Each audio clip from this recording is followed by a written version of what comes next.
আসসালামু আলাইকুম রহমতুল্লাহি ওয়া বারাকাতু। কেমন আছেন সবাই? এই তো আশা করি আল্লাহর রহমত আপনারাও ভালো আছেন। এই যে আমার বাচ্চা কিন্তু আজকে বায়না ধরেছে, সে সবজি খিচুড়ি খাবে। তো অনেক ধরনের সবজি দিয়ে আমি যেভাবে খিচুড়ি রান্না করি, তো বলছে যে মা আমাকে ওভাবে তৈরি করে দাও।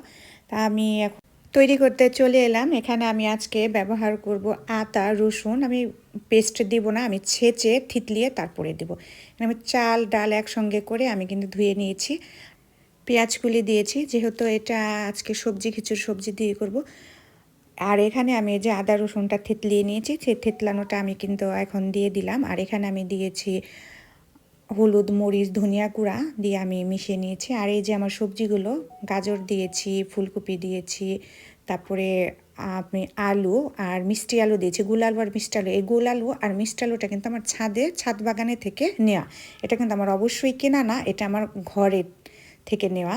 আর ছাদ বাগানে আমি আরেকটা ভিডিওতে আপনাদের আমি দেখিয়ে দিব। তো এই তো ফুলকপি দিয়ে আর সেই সবজিগুলো দিয়ে এখন আমি কিন্তু নেড়ে চেড়ে নিলাম। তো দিনের বেলা যেহেতু যদি বলতো, তাহলে আমি বাজার থেকে অন্যান্য নানা ধরনের সবজি তুলে নিয়ে আসতাম, বা আমার গাছেও ছিম ধরেছে, ওখান থেকে আনতে পারতাম। তো বলেছে রাতের বেলা এখন তার যাওয়া সম্ভব না।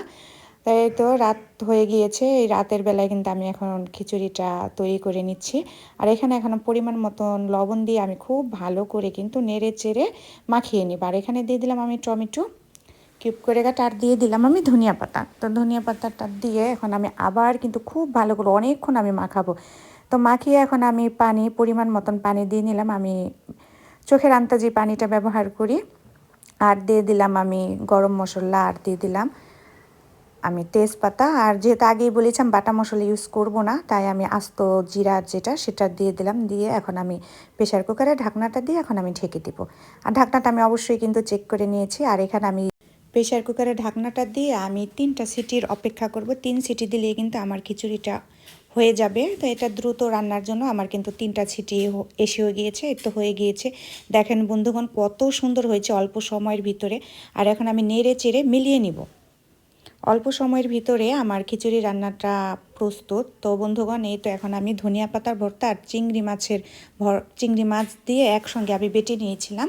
তো এই তো বেটে এখন আমি সেই চিংড়ি মাছ আর ধনিয়া পাতা ভর্তা দিয়ে এখন আমি মাখিয়ে বাচ্চাকে আমি খাইয়ে দিব। তো এই তো বন্ধুগণ আমার কাছে কিন্তু এভাবে ভীষণ ভালো লাগে, আর গ্রানটাও কিন্তু যা এসেছে। তো এই তো আমার, আর এই যে ঘরের আলু ঘরের সবজি দিয়ে তো, আর আলুটা তো যেহেতু আমার নিজ বাগানের, খেতে অসম্ভব ভালো লাগছে। আসলে খেতে নিজের হাতের জিনিসের খাওয়ার মজাটাই আলাদা। তো বন্ধুগণে তো কেমন হয়েছে জানাবেন। আল্লাহ হাফেজ।